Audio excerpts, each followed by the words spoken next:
Muy buenas noches ahí a todos que están presentes. ¿Sí me escuchan bien? Ah, bueno, muy bien. Bueno, aprovecho en primer lugar para saludar a Arturo, a quien agradezco esta oportunidad y agradezco a todos los presentes que todavía están sobreviviendo hasta esta hora y decirle del placer de poder contribuir, aunque de esta forma un poco alejada de ustedes, con este debate. Arturo me proponía justamente este tema de la formación del médico rural para el siglo XXI y yo voy a hacer mi exposición desde la vivencia que tengo en la organización de sistemas de salud y servicios de salud en Brasil y otros países de América Latina y cómo eso impacta, digamos, en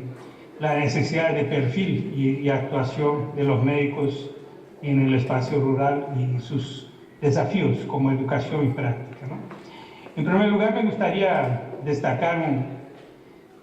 el hecho de que al discutir la educación de este médico rural para el siglo XXI,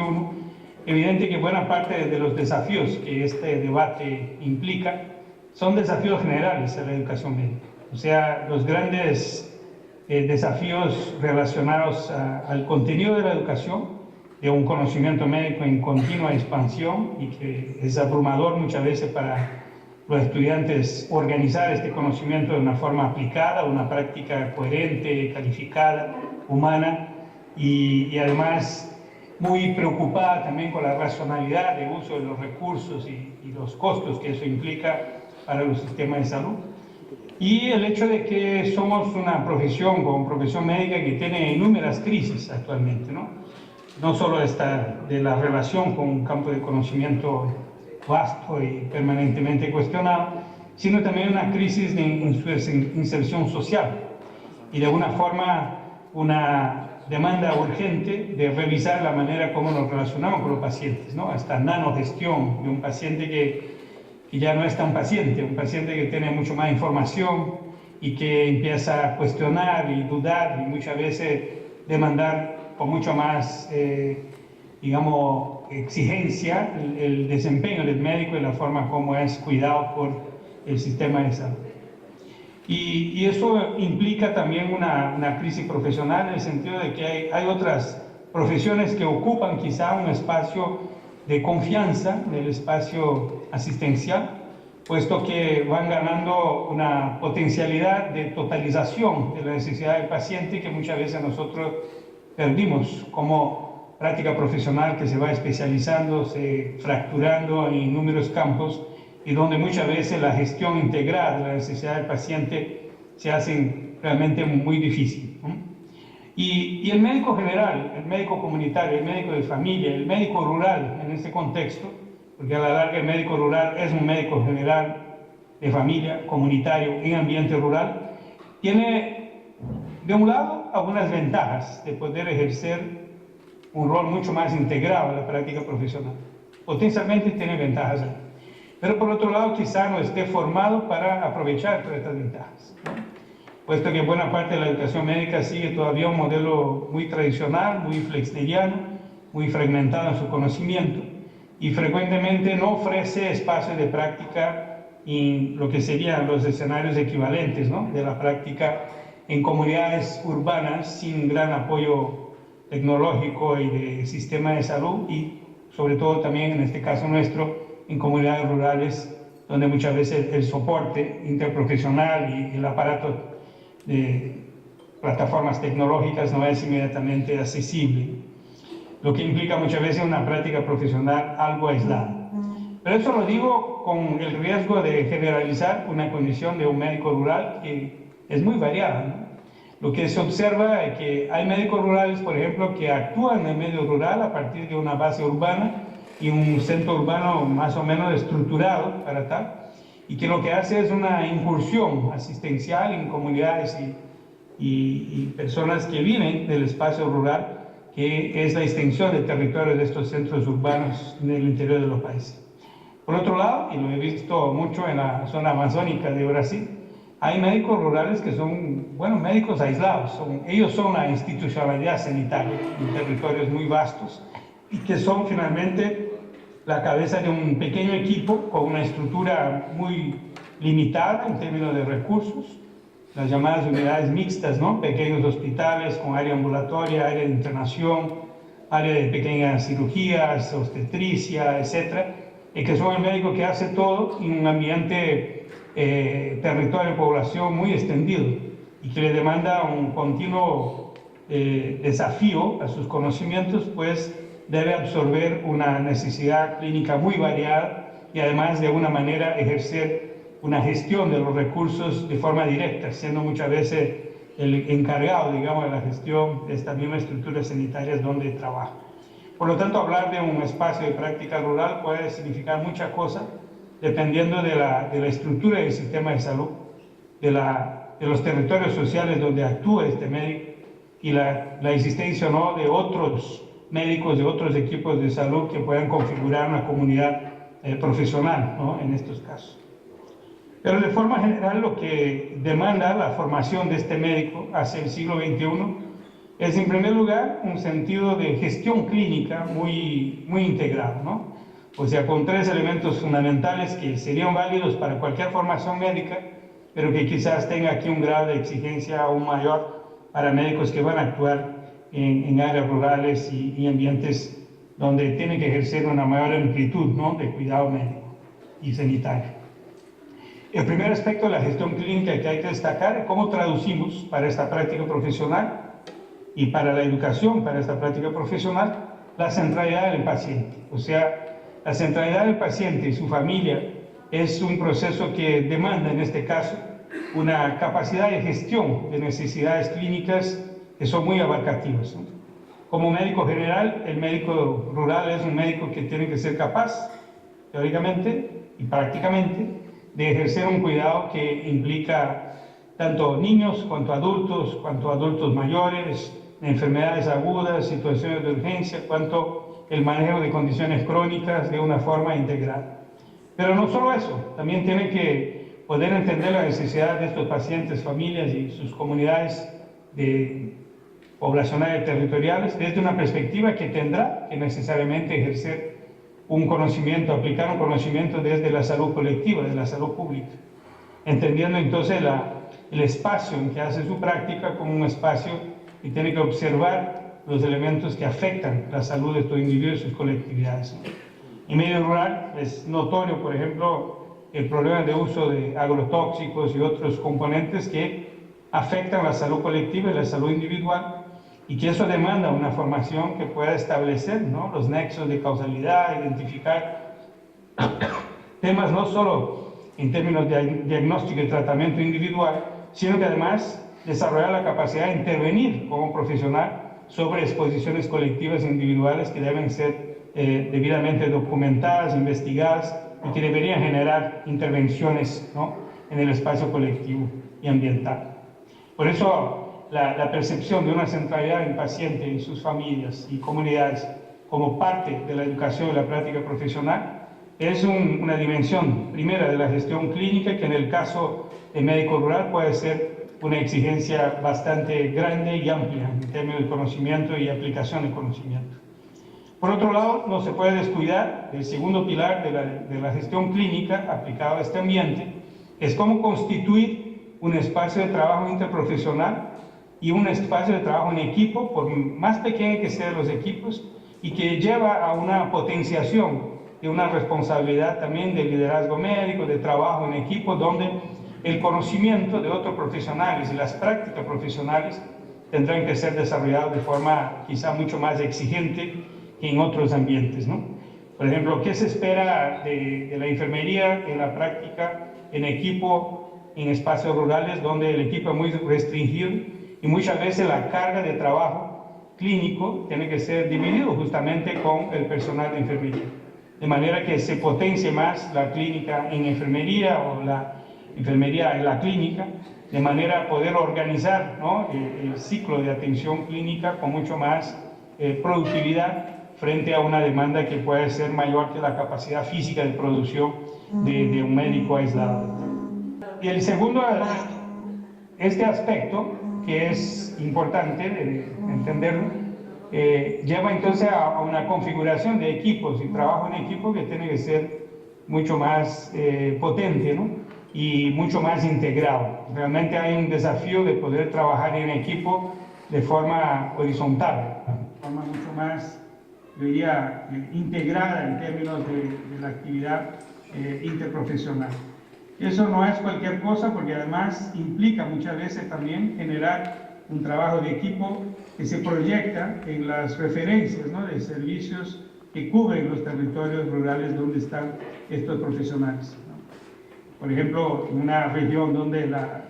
referencia hospitalaria esté alejada y donde yo tengo que conectarme con los equipos de referencia, el personal de referencia, para poder establecer un trabajo que implica cada vez más también el uso de plataformas tecnológicas para interconsulta, utilizando los recursos de Internet y todo, pero también implica una especie de cuidado compartido donde el recurso profesional que se puede obtener de estas referencias, ¿no?, regionales de servicios pasa a integrar un concepto de equipo expandido, ¿no?,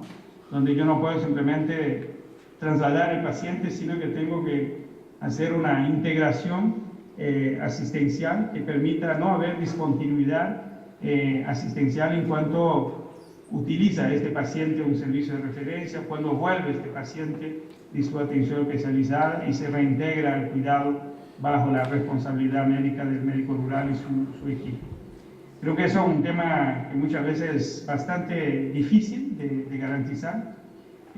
Todavía no se ha integrado plenamente los recursos tecnológicos, ¿no?, para este cuidado. Y por otro lado, muchas veces lo que pasa es que hay una especie de despersonalización en esta transferencia de cuidado que no permite que se compartan, ¿no?, las decisiones clínicas, tanto con el paciente cuanto entre médicos y profesionales de salud que tienen a cargo el cuidado a lo largo de toda la trayectoria asistencial. Eso me parece que todavía es un tema, por lo menos en Brasil, muy desafiador y sigue siendo uno de unas barreras, ¿no?, para que este segundo eje de la gestión clínica, que es el trabajo en equipo interprofesional y con continuidad asistencial, se pueda lograr. Otra cosa que es muy importante en este aspecto del trabajo interprofesional y en el sistema y equipos de salud es que hay que tener un resultado asistencial muy bien definido. O sea, hay que buscar estándares de resultado asistencial deseable para los pacientes según sus necesidades y su pronóstico en el momento en que toman contacto con el sistema de salud. Y para que eso se cumpla, hay que no solamente introducir esta preocupación por el resultado asistencial, que materializa el primer aspecto de la gestión clínica, que es la centralidad del paciente, sino que eso también implica adoptar estándares muy exigentes de la oportunidad del proceso de diagnóstico, de tratamiento y secuencia de acompañamiento, dado que el pronóstico cambia con el tiempo y muchas veces las distancias, ¿no?, la dispersión de recursos asistenciales y todo, hace con que la gestión adecuada del tiempo asistencial sea un hecho que pueda afectar mucho el pronóstico y por lo tanto el resultado asistencial. Luego, la tercera y última dimensión de la gestión clínica, que seguramente afecta a la educación y la práctica profesional ahí de la medicina rural, es el tema de cómo entendemos y participamos de la sustentabilidad del sistema de salud en que estamos insertados. Lo que implica una educación capaz también de preparar el profesional para entender el funcionamiento del sistema de salud en que está insertado y que entienda las formas como se financia y se remunera la actividad, de forma que pueda utilizar los recursos de forma más adecuada, con máximo desempeño para beneficiar a los pacientes. Eso es algo que evalúo como poco desarrollado en el sentido de la formación médica en general, y particularmente en este caso, donde muchas veces el médico rural ejerce de forma más directa el control de una serie de gastos, ¿no?, de la estructura. Me parece que debería hacerse con mucho más énfasis, ¿no?, en términos de educación formal y de experiencia gestora de su espacio de práctica. Todo eso sumado a estas tres dimensiones de la gestión clínica, de alguna manera enmarcan lo que serían los grandes desafíos en términos de contenidos teóricos y prácticos de la formación del médico rural. Y ahí, pensando en términos de perfil clínico, yo no tengo duda que aquí estamos hablando de la formación de un médico general con un fuerte, digamos, componente de una atención primaria muy resolutiva, lo que le da además la exigencia de saber diagnosticar y manejar casos agudos de urgencia y frecuentemente un nivel alto de complejidad para el manejo inicial de la urgencia, y la hospitalización esencial, que en muchos casos se impone por medio de camas de observación o camas de hospitalización en hospitales de menor porte o mismo de mediano porte en ambiente rural. Y por eso la formación clínica es una formación que tiene que tener una base general muy sólida, pero que además debe ofrecerse a lo largo de la formación una serie de incursiones en el campo especializado. Yo creo que eso ha sido muy interesante en varias experiencias ahí internacionales, de ofrecer formación en oftalmología, en traumatología, en cirugía ambulatoria avanzada, en fin, y una serie de áreas donde frecuentemente el médico general es demandado, y si no tiene una formación fundamental en estos campos, termina que tiene que referir pacientes que podrían ser de otra forma fácilmente manejados, ¿no? Si hubiera un mínimo de formación en estos campos. Eso implica seguramente una educación de base más amplia para formarse en la especialidad, pero también implica una educación permanente en servicio que tiene que fortalecerse mediante ofertas periódicas de educación por medio de apoyo, ¿no? Remoto, por medio de interconsultas, y no solamente por actividades de inmersión o de periodos de pasantía, ¿sí? Y ya para mis 3 últimos minutos quería destacar cómo también se impone en este debate una idea en que hay que disputar precozmente la vocación para el trabajo en la medicina general en el ámbito rural. Yo creo que nosotros ofrecemos poco a los estudiantes de pregrado la oportunidad de vivenciar lo que es el ambiente, ¿no?, de esta práctica,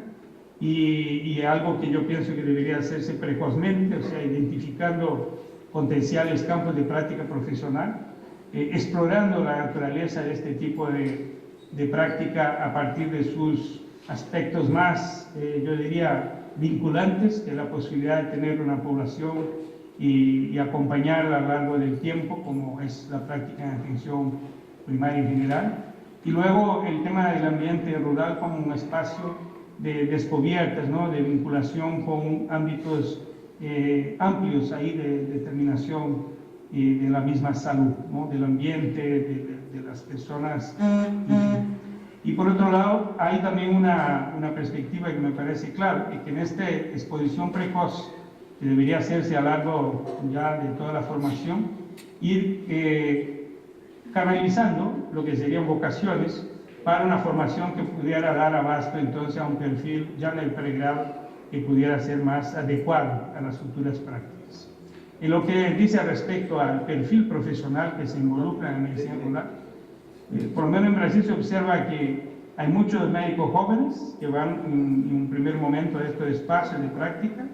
que en cuanto no definen de forma más clara su carrera y hacen ahí un tiempo, ¿no?, de práctica remunerada, y ya que no tenemos servicio social o rural institucionalizado. Y por otro lado hay también médicos que deciden ir a este tipo de práctica ya de la mitad para adelante de su carrera, un poco agotados con sus especialidades de opción inicial, y que buscan una práctica más integrada y de forma más digamos, amigable la relación con pacientes y con la práctica diaria. Creo que entre estos dos extremos hay que buscar la estabilización de carreras en este ámbito, y para tanto la organización de los sistemas regionales de salud que se proyectan en el medio rural son una garantía de crear un ambiente profesional más colaborativo y más sostenible, que permita establecer médicos con más permanencia, ¿no?, en el campo, y de forma que encuentren ahí un espacio que no sea aislado, ¿no?, y que eso implica entonces una educación permanente del trabajo que sea bastante efectiva, las formas, ¿no?, de conexión interprofesional y con otros profesionales de la comunidad médica de manera sostenida, y que tengan también espacios de evaluación, reconocimiento de su práctica y sus impactos en las poblaciones en que tiene responsabilidad. Y finalmente, algo que me parece clave para esta profesionalización posible, y es que hay que buscar una forma de remuneración que combine la dimensión de responsabilidad poblacional, ¿no?, que ahí implica la carga de trabajo por per cápita, ¿no?, de población de responsabilidad profesional. Por otro lado, una remuneración del tiempo, porque el médico rural frecuentemente está expuesto a una dedicación de tiempo que no puede observar estrictamente horarios comerciales. Y finalmente, una vinculación de valor agregado por resultado, ¿no?, por lograr, digamos, mantener poblaciones en condiciones adecuadas de sanidad y también de efectiva respuesta a necesidades de patologías que están bajo su responsabilidad. Por eso todo quiero decir que la peor forma de remuneración sería la forma de productividad, puesto que en el caso de la medicina rural lo que muchas veces no hay es justamente escala para concentrar clientela. Entonces una remuneración que equilibrara un per cápita de responsabilidad con disponibilidad de tiempo del profesional más resultados dentro de metas de calidad de vida y salud sea mucho más adecuado de lo que sería la forma vinculada a la productividad tradicionalmente utilizada en espacios urbanos y de concentración tecnológica. Eso todo para, digamos, trazar un poco el perfil general de lo que podría ser las diferentes dimensiones y desafíos de la formación del médico rural y un contexto muy complejo de construcción de sistemas de salud capaces de responder a las necesidades de las personas y dentro de una idea de llegar a todos los territorios que componen nuestras naciones con una calidad sostenida de atención. Eso sería. Espero que sea útil para generar alguna reflexión y agradezco mucho la oportunidad. Gracias.